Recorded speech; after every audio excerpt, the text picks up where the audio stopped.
For the first time in history, people and machinery are working together, realizing a dream. A uniting force that knows no geographical boundaries without regard to race, creed, or color. A new era where communication truly brings people together. This is the dawn of the net. Want to know how it works? Click here to begin your journey into the net. Now, exactly what happened when you clicked on that link? You started a flow of information.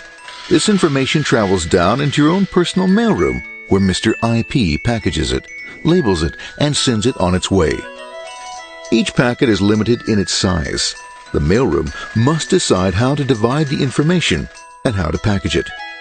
Now, the package needs a label containing important information, such as sender's address, receiver's address, and the type of packet it is.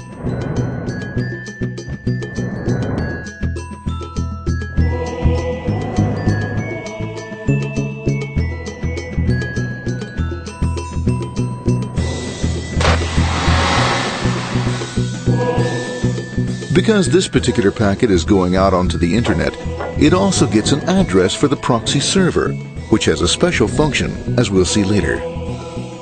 The packet is now launched onto your local area network, or LAN.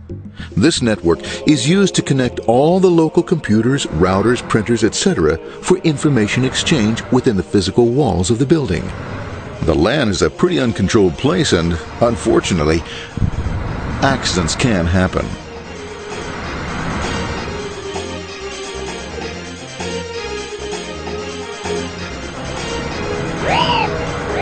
The highway of the LAN is packed with all types of information.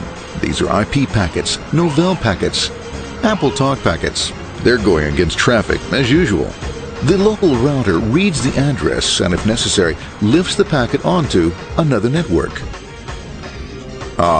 The router, a symbol of control in a seemingly disorganized world. Whoops, sorry about that. Let's go with this one here, this one here.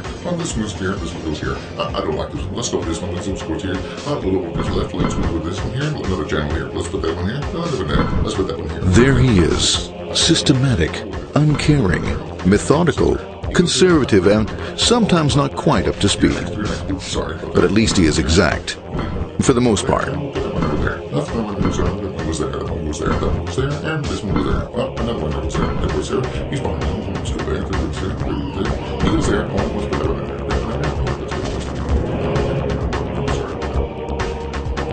there. As the packets leave the router, they make their way into the corporate intranet and head for the router switch. A bit more efficient than the router switch plays fast and loose with IP packets, deftly routing them along their way. A digital pinball wizard, if you will. Here we go. Here comes another one. And it's another. Watch this, Mom. Here goes. Whoop, we're on the back. Hey, in there, in there, in there. Over the left, over the right, over the left, over the right. You got it. Here it comes. Right on. He shoots. He scores. It's going. Hey, wait. Here, watch out. Here comes another one. Oh, here we go. And it's gone. As packets arrive at their destination, they're picked up by the network interface, ready to be sent to the next level. In this case, the proxy. The proxy is used by many companies as sort of a middleman in order to lessen the load on their internet connection, and for security reasons as well. As you can see, the packets are all of various sizes, depending upon their content.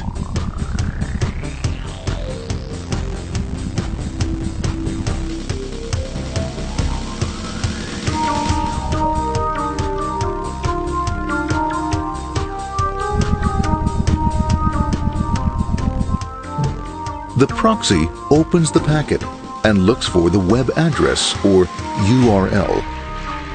Depending upon whether the address is acceptable, the packet is sent onto the internet.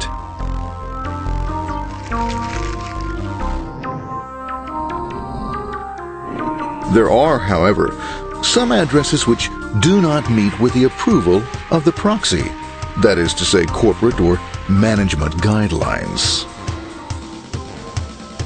these are summarily dealt with. We'll have none of that. For those who make it, it's on the road again.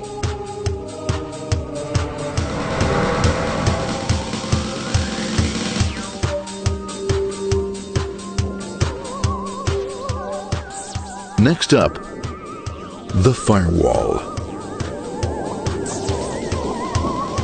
The corporate firewall serves two purposes.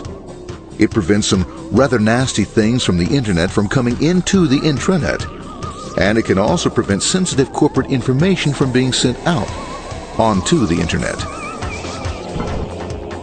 Once through the firewall, a router picks up the packet and places it onto a much narrower road, or bandwidth, as we say. Obviously, the road is not broad enough to take them all. Now you might wonder what happens to all those packets which don't make it along the way.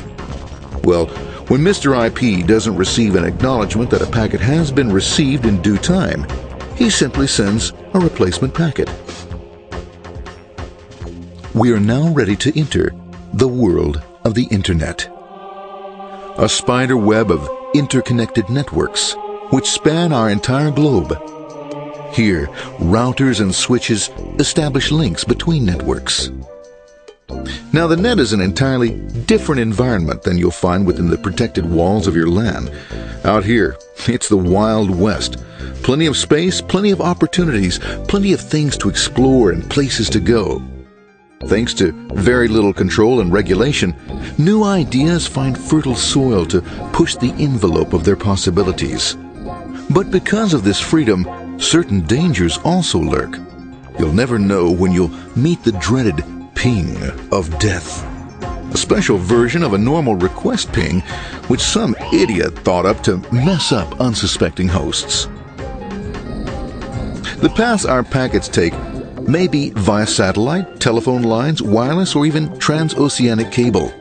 They don't always take the fastest or shortest routes possible, but they will get there. Eventually. Maybe that's why it's sometimes called the worldwide wait. But when everything is working smoothly, you can circumvent the globe 5 times over at the drop of a hat. Literally. And all for the cost of a local call or less. Near the end of our destination, we'll find another firewall. Depending upon your perspective as a data packet, the firewall could be a bastion of security or a dreaded adversary.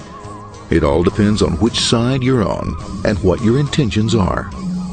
The firewall is designed to let in only those packets that meet its criteria. This firewall is operating on ports 80 and 25. All attempts to enter through other ports are closed for business.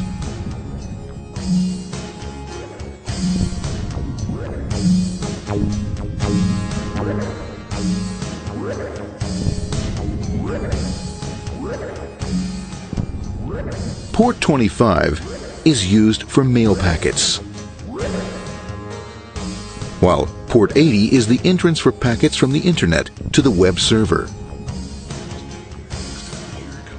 Inside the firewall, packets are screened more thoroughly. Some packets make it easily through customs, while others look just a bit dubious.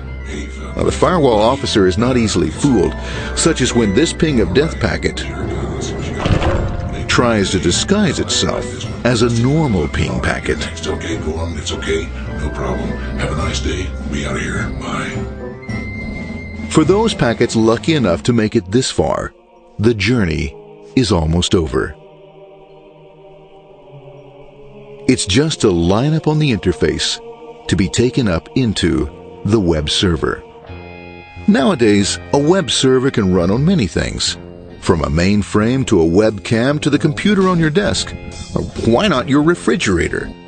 With a proper setup, you can find out if you have the makings for chicken cacciatore or if you have to go shopping. Remember, this is the dawn of the net. Almost anything's possible. One by one, the packets are received, opened, and unpacked. The information they contain, that is, your request for information, is sent on to the web server application.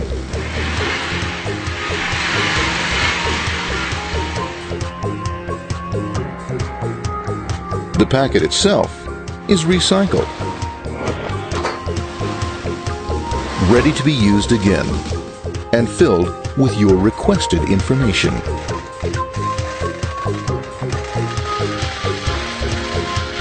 Addressed and sent out on its way back to you.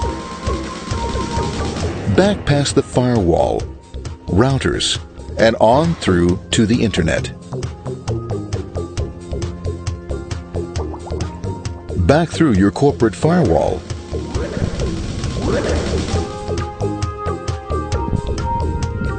And onto your interface. Ready to supply your web browser with the information you requested. That is, this film.